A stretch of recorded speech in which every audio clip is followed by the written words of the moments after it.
What's going on? Elon Musk made some changes over at Twitter, and some people like Meek Mill are not happy about it. I kind of feel like something's going down behind the scenes that we don't know about. Yes, I mean, sir. isn't everything stuff behind the scenes we don't know about, but yeah. But we're gonna talk about it. First in this video, I'm gonna give you this brand new industry information about Meek Mill. Then I'm gonna tell you how you can apply these diamonds, these lessons for your music career, for yourself, artists you manage, for everybody. I'm Rob Level, this is Smart Rapper. Hit subscribe so I can help more artists like me and you, because you're about to get smarter. Meek said, I'm gonna deactivate Twitter forever and go to a new social where it's more good vibes based off of building and creating and motivation, all right? And whoever run my shit, turn this off forever, I'm gonna take over a YouTube account to replace me interacting with supports. Too many bots and weird people. So here's the thing, right after posting the tweet, he actually did deactivate his account. And this feels like a really bad move. And we're gonna talk about that in a second. I have to think that behind the scenes there's some kind of issue. I don't think Meek likes Elon.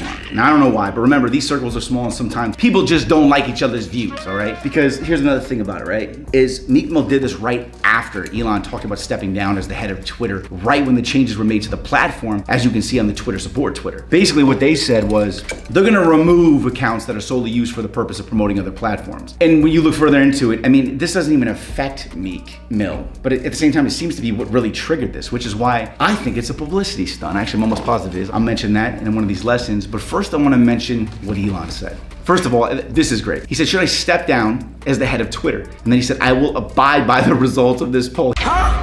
He shouldn't have said that second, like, I don't think he was thinking that, right? The poll received over 17.5 million responses, and 57.5% of the voters said that he should step down. I think a lot of people press no just to do it. This is hysterical because he might even have manipulated these numbers to give him a valid reason to step down and focus on things that are actually important to the world, right? Twitter's an influence power move on his part, that's obvious. It's an important part of the world. It gives him more influence over having the ability to change things, which is why it was a really smart investment. Like, the guy owns a platform, an entire platform. Come on. Like, Mark Zuckerberg doesn't own all of Facebook in any way, shape, or form. He's just kind of the face of it. Anyway, Elon tweeted this. He said, as the saying goes, be careful what you wish for, as you might get it. And he said that as the numbers were coming in. Then he said, those who want power are the ones who least deserve it, right? And that makes me think, man, I love Elon. I don't even care what he's talking about. It's such a humbling thing, but I think all of these events are always set up in perfect order to increase how humble he looks, all these things. These are all thought out. These are genius people. I'm still not gonna drive a Tesla, okay? Not until they fix how long the batteries last. Those things gotta last forever. I don't never wanna have to charge it. I did that for one day. I was like, I'm done. I'm not doing that. I'm gonna stick to my later. Oh, God. Really quick, if you could hit that subscribe button for me,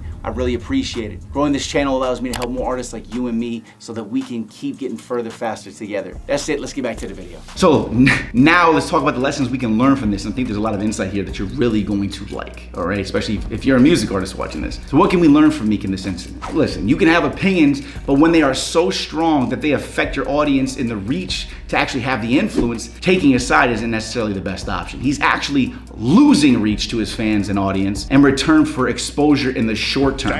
With that said, it's pretty obvious this feels like a publicity stunt to gain attention. And my guess would be that he has an album coming out or something that he wants to gain attention around. But then guess what? I looked and sure enough, man, he released a project not even 4 weeks ago, and his main music video, he just dropped it 2 weeks ago.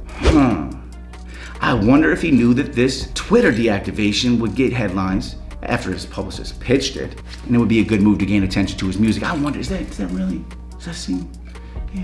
It's obvious. They do this every time they drop something. Let's keep it real, man. I mean, realistically, the numbers that he has on YouTube, I'm not sure what they were on Spotify, they're not as large as I would have thought they would have been. Either way, attention is attention. So this is working. But I guess that he'll be right back on Twitter in the next 90 days, if not less. Now remember, you can do things like this too to get talked about when you have a project coming out, or you want all eyes on you for launching something. I mean, how many times have we heard superstars saying that they're gonna delete an account only to get back on the platform not soon after that, all right? Now, here's something else. Meek Mill always takes a stand on things, and I always respect that. But saying that you're leaving Twitter where you have 11.4 million followers, get the f out of here, bro. It's clearly a publicity stunt. The thing is though, is most people don't know or think about being a publicity stunt, and then they share the information, whether or not it is. That's how they work, and that's what you need to do. So another thing we can take away from this is that you can use just about any excuse to fake delete your Twitter or your social media in the future. Put this in your pocket. Save that shit for later, all right? right? Just make sure that you are able to reactivate it, or that you have a connection to Elon Musk or Mark Zuckerberg to do so, which I'm sure he has. Hey Jay,